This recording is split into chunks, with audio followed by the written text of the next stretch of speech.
So to briefly review some of the skills that we talked about at the library, we discussed wet into wet. I am going to be using, just so you know, a little slightly dirty water so that you can see the areas that are wet.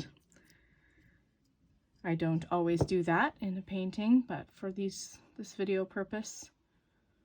So when you add in some color, you're looking to make sure that there is some pooling of the water, but you don't want to have it to be so wet that it's just a huge puddle. If you take and fill in an area of color like we did, and then fill in an area that is just water, and connect them, then you'll notice that it expands into that watery area. And it does so on its own schedule, its own plan. This is part of watercolor that it makes watercolor what it is, and makes a lot of the different